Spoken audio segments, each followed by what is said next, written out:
una sa lahat. At makikita po natin dito na kahit mag-usap po tayo sa total transactions, hindi ho magbabangga doon po sa kabuuan ng kanya pong net worth at 88 million at doon po sa mas maliit pa nga na mga net worth in a previous reporting. Para yatang hindi nagtutugma yung kwento sa kwenta. Base sa pasok at labas ng pera, mas malaki po yung nai-report ng AMLAC at ng mga bangko sa AMLAC kaysa sa dun sa lumalabas sa SALN. Mga kapatid, alas 5:30 na. Ito na mga bumabanderang balita. Covered and suspicious, VP Sara at Mr. niyang si Man Scarpio may 6.7 billion pesos na deposit, withdrawal at iba pang transaksyon sa bangko ayon sa AMLAC. Laglagan na, Congressman Toby Tiangco pumalag kay dating Speaker Martin Romualdez matapos siyang idawit sa flood control scandal. Walang unity, desisyon ni Robredo na huwag tumakbo sa pagkapangulo, posibleng magpahina sa oposisyon sa 2028 ayon kay Senator Kiko.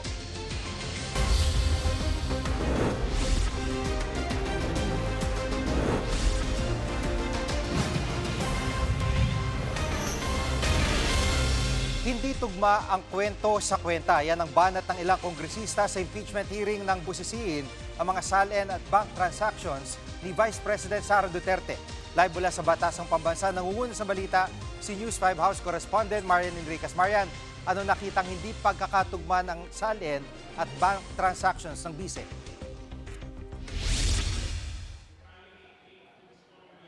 Yes, Gigi, suma total 6.77 billion pesos yung pinuna ng Anti-Money Laundering Council o yung AMLAC na may kahina-hinalang transaksyon ni Vice President Sara Duterte at kanya pong asawa na si Attorney Man Scarpio. Ayon sa AMLAC, base ito doon sa covered transactions o yung CTRs na mga transaksyong higit 500,000 pesos. At yung mga suspicious transactions, yung mga STRs o yung anilay mga kahina-hinalang mga paggalaw ng pera. At sa kabuuan nga, aabot yan sa 6.77 billion pesos yung halaga ng mga transaksyon yan. At napatanong tuloy yung mga kongresista, bakit daw ganun kalaki yung bank transactions si VP Sara, gayong napakaliit nung idineklara niyang kanyang SALN o yung Statement of Assets, Liabilities and Net Worth. At ayon nga sa Ombudsman noong 2007, nung maging Davao City Vice Mayor po itong si VP Sara, higit 7 million pesos yung kanyang total net worth o 2 million pesos yung naman kanyang cash on hand. At mula po 2007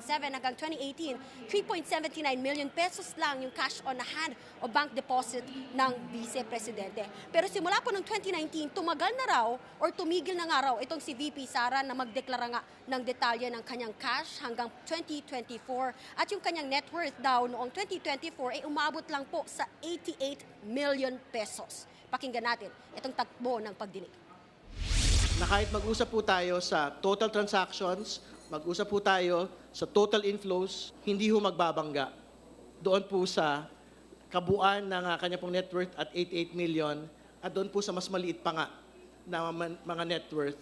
Para yatang hindi nagtutugma yung kwento sa kwenta. Base sa pasok at labas ng pera, mas malaki po yung nai-report ng AMLAC at ng mga bangko sa AMLAC kaysa sa dun sa lumalabas sa SALN.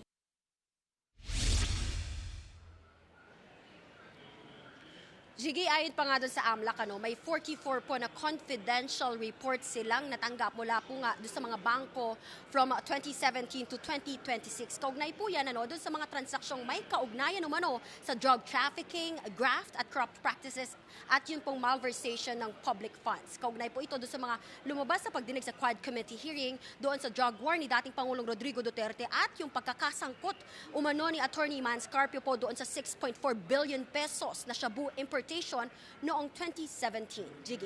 At Marian, anong sabi ng kampo ni VP Sara na naroon sa impeachment hearing?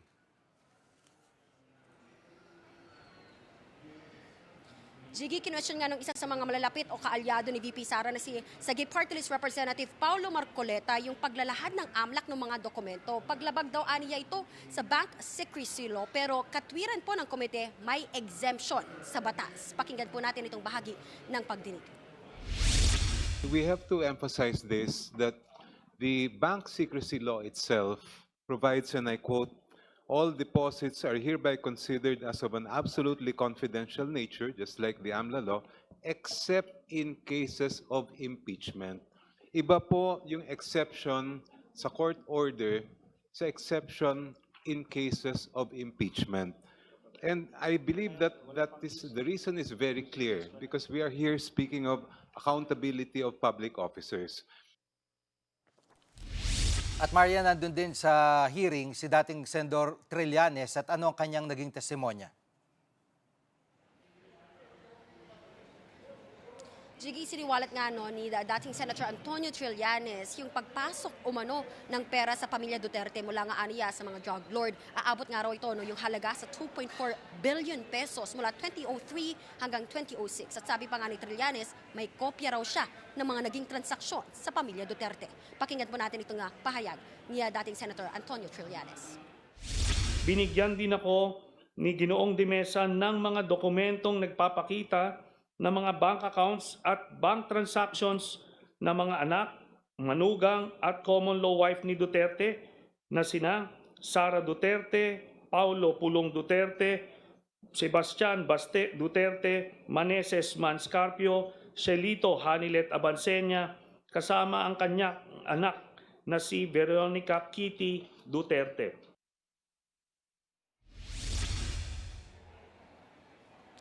Sige, kinumpirma nga ng AMLAC yung 18 bank transactions na randomly selected ni ML Party List Representative Leila De Lima doon sa annex na prinisinta nga ni Trillanes. Ibig sabihin, totoo daw yung nag-exist nga yung mga transaction. Samantala, hinihingan pa natin ng panig itong kampo po ni VP Sara Duterte. Yan muna ang latest. Dito sa Kamara, balik sa'yo, Jiggy. Yan ang ulat ni Marian Enriquez live mula sa Batasang Pambansa. Nanindigan si dating Speaker Martin Romualdez na hindi siya pwedeng gawing sangkalan ng sisi sa budget insertions at flood control scandal. Sabay turo naman sa mga dapat umanong sisihin. Live mula sa Batasang Pambansa rin, nangungun sa balita si Camille Samonte. Camille, anong depensa ni Romualdez at sino-sino raw ang dapat sisihin? Jiggy, iginiit ni dating House Speaker Martin Romualdez na hindi siya ang utak ng umano'y kickback scheme ng flood control scandal. Unang-una, hindi raw ang Kamara ang pinagbumula ng budget kundi ang ehekutibo. Ang ehekutibo raw ang mas may direktang pananagutan sa pagbalangkas ng budget at pagpapatupad ng proyekto. Pangalawa, iginiit ni Romualdez na hindi siya mag-isang nagdedesisyon sa pagpasa ng budget. Katunayan, sina dating Senate President Cheese Escudero at dating Congressman Zaldico raw ang talagang nagdedesisyon sa budget. Si Co ay dating chairman ng Appropriations Committee ng Kamara. Sila rin daw ang umuupo sa BICAM kung saan pinag-iisa ang mga bersyon ng budget ng dalawang kapulungan. Pakinggan natin ang pahayag ni Congressman Romualdez. That is why command responsibility is far more logically relevant in the executive branch where there is actually supervision, operational control, and implementation on the ground than in the collegial legislative body where constitutional role is deliberation and appropriation. Gigigiit pa ni Romualdez ni wala nga siya sa mga pagpupulong tungkol sa budget kaya hindi raw siya papayag na maging sangkalan ng sisi. Pakinggan natin muli ang pahayag ni Congressman Romualdez. Two people were instrumental in making those budget decisions, Cheese Escudero and Zaldico. I will not allow myself to be turned into the scapegoat so that others who are actually accountable can walk away clean. I will not be the fall guy for other people's corruption. Jiggy, bukod pa kina Escudero at Co, binanatan din ni Romualdez si Congressman Toby Chanco. Kung babalikan natin, Jiggy, napaka-vocal nito ni Chanco sa usapin ng flood control scandal at ilang beses niyang idinawit ang dating House Speaker dito. Tanong ni Romualdez kung may irregularidad pala sa budget, bakit daw hindi nagsalita noon si Chanco gayong siya naman ay Vice Chairperson dati noon ng Appropriations Committee. Jiggy? At Camille, may reaksyon na ba yung mga personalidad na binanggit ni Romualdez?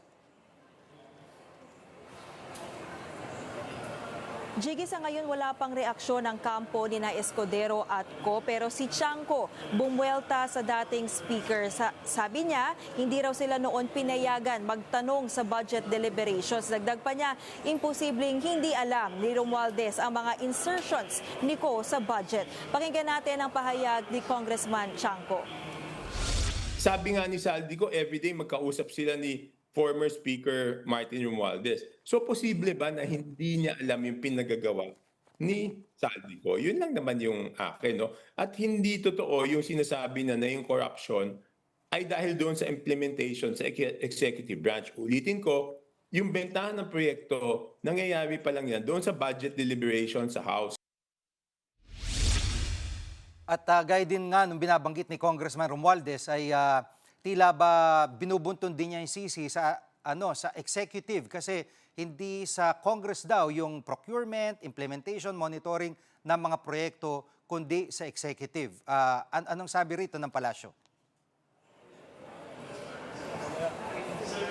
Jiggy, sa ngayon wala pang tugon ang Malacanang tungkol sa mga pahayag ni Romualdez na pinsan nga ni Pangulong Bongbong Marcos. Pero kung si Congressman Chanco ang tatanungin, tingin niya walang mali sa pagpapanagot ng Pangulo sa mga sangkot sa korupsyon. Wala rin daw dahilan para ilaglag ng Pangulo ang sarili niyang pinsan. Narito ang pahayag ni Congressman Chanco. Wala naman dapat ilaglag eh. Because very clear yung sabi ni Presidente, they will prosecute, yung DOJ will prosecute based on where the evidence leads them. So hindi yan laglagan. Ibig sabihin, ginagawa lang ng Presidente kung ano yung dapat niyang gawin bilang Presidente.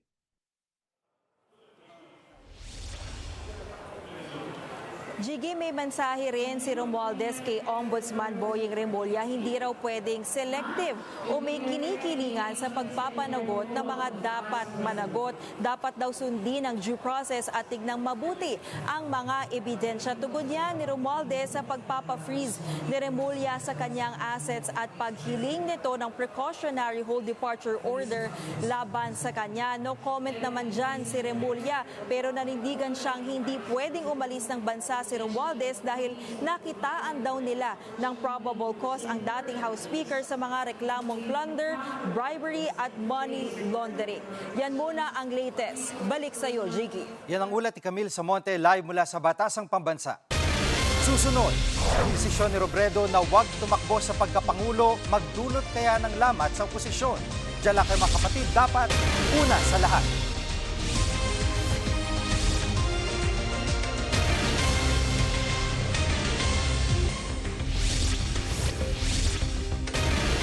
Nangangamba Senator Kiko Pangilinan na baka humina ang oposisyon sa 2028 elections. Kasunod yan ng desisyon ni Naga City Mayor Leni Robredo na huwag tumakbo sa pagkapangulo. Live mula sa TV5 Media Center, nangungun sa balita si News 5 Cent correspondent Mayan Las Bañas. Mayan, bakit tingin ni Senator Pangilinan na posibleng humina nga ang oposisyon?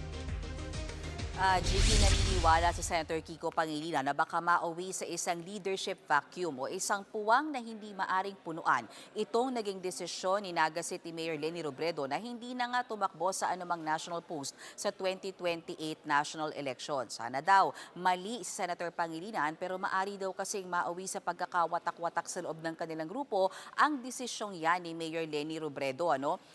Kung maaalala nga natin, ang naging desisyon ni Mayor Leni is ayaw na nga niya sanang tumakbo sa pagkapangulo. Sabi nga niya, final decision na raw yan. Kaya ang tingin ni Senator Kiko, baka lumakas yung pambato sa pagkapangulo ng ibang partido kapag talagang yan yung naging desisyon niya o hindi na mabago yung kanyang isip. Dahil bagamat nire-respeto daw nila Senator Kiko ang desisyon ni Mayor Leni, ang sabi nga niya, sana mabago pa yung kanyang isip. Bakit? Dahil Gigi, ang sinasabi nila Senator Kiko, mas mataas yung numero ngayon sa surveys ni Mayor Leni Robredo kesa nung 2022 presidential elections kung kailan tumakbo siya sa pagkapangulo. Kaya mas malaking tsansa na maipanalo nila at makabuo sila ng mas malakas na koalisyon. Kung matatandaan natin, Gigi, si Senator Kiko Pangilinan ang katandem ni Mayor Leni Robredo noong tumakbo sila sa pagkapangulo at pangalawang pangulo noong 2022 presidential elections, Chigi. At mayan sa payagan ni Mayor Leni ay para sigurado na talaga siya sa kanyang desisyon at nabanggit pa niya na sa Naga na siya magre-retiro. So may bago ba siyang pahayag? Tama ka dyan, Jiggy. Sa inilabas na video nga ng Naga City Public Information Office, ayan ang sinabi mo, 100% na nga raw na sure si Mayor Lenny na hindi na talaga siya tatakbo sa mas mataas pa na posisyon o national post sa 2028 elections. Pakinggan natin at panoorin natin ito. Kailang garo kaya pirang beses mo sabihon. Igwa pa lang gad mga. Si mga gusto sa kuya, nag-aasa pang magriba ang isip ko. Si mga habo sa kuya, nangungutya na nahiling din ang ayayan. Maabaribay man ang isip. Hindi na ko makikidebate. Willing na sana. Jiggy, sinasabi ni Mayor Lenny, alam na ng kanyang mga kaalyado at dati niya pang sinasabi na ayaw na talaga niyang tumakbo sa mas mataas pang posisyon, lalo na sa parating na 2028 election. Sa katunayan, gaya ng sabi mo kay na Jiggy, gusto na raw talagang magretiro ni Mayor Lenny sa kanyang probinsya sa Naga. Again, panoorin natin to, Jiggy. Misa ko haluin ako nakadesisyon. Kamu malali, nag-ako kadesisyon ko. Haluin ako nakadesisyon. Klaro na iyan. Hindi na ako ma-retire. At may anong reaksyon dito sa yung pinakabagong pahayag ni Mayor Lenny ng mga kanyang mga kaalyado? Jiggy, kinagulat ni dating Senate President Franklin Drilon itong naging desisyon nga ni Mayor Lenny Robredo sa kanyang panayam sa totoo lang ng 1PH. Sinabi niya, sa huling meeting nila Robredo, hindi naman daw nito direktang sinabi na hindi na siya tatakbo sa mas mataas na posisyon. Pakinggan natin yung interview kay dating Senate President Franklin Drilon. At least walang rejection, Jovi. Yun ang aking masasabi. Walang rejection. Hindi man niya sinabi na desidido niya tumakbo na sa pagkapangulo, ngunit hindi naman sinabing ayaw ko.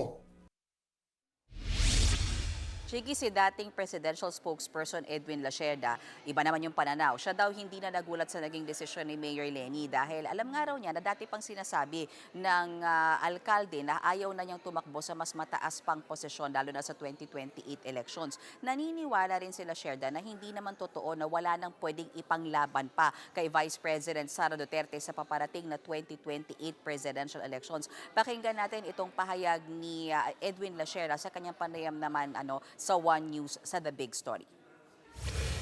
The people expect si Lenny pa rin tumakbo. That's why mataas ang numbers ni Lenny pero ang numbers ni Bam at saka ni Risa are being suppressed. Kapag sinurvey mo ang taong bayan without Lenny's name, aangat talaga yung numbers ni Risa at saka. I've seen it.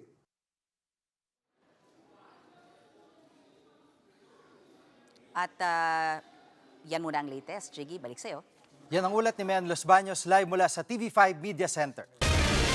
Susunod, pamasahe sa eroplano nakambang tumaas dahil sa pagsipa ng fuel surcharge. Huwag kang bibitiw, dapat una sa lahat.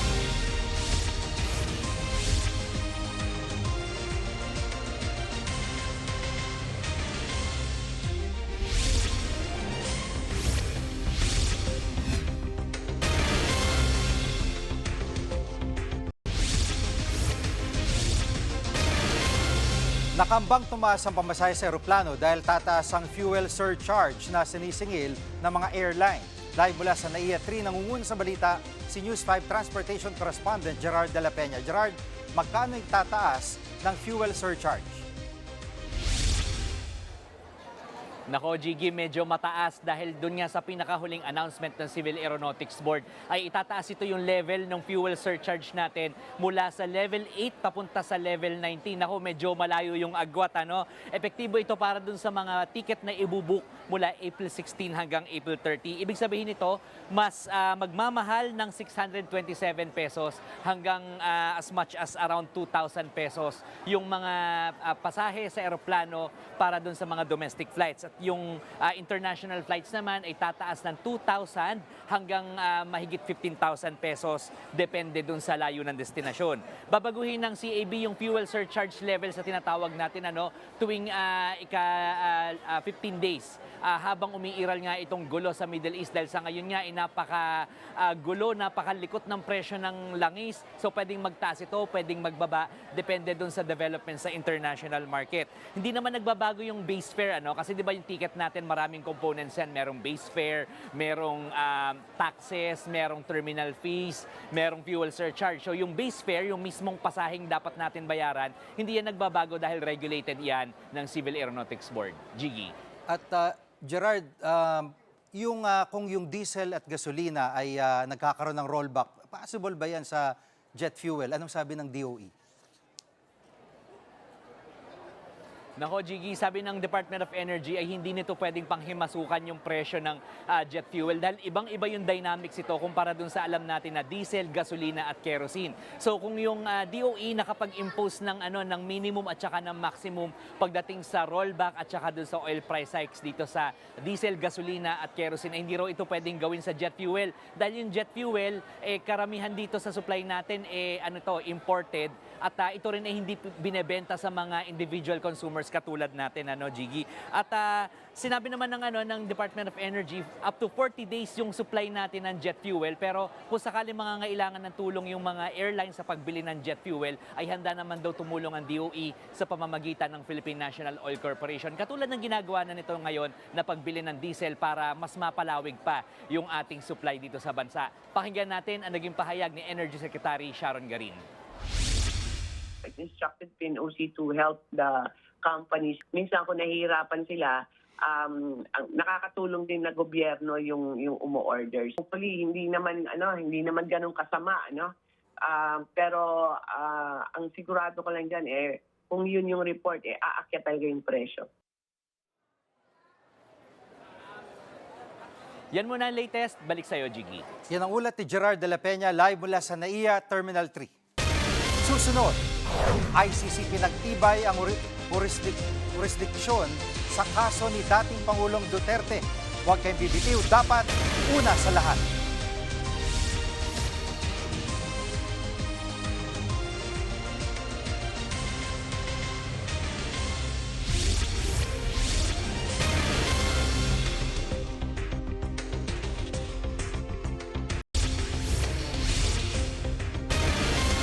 Hinimok ni Senator J.V. Ejercito si Senator De La Rosa na wag munang tumanggap ng sweldo at allowances habang absent siya. Itong nakikitang paraan ni Ejercito para mabasura ang ethics complaint laban kay De La Rosa.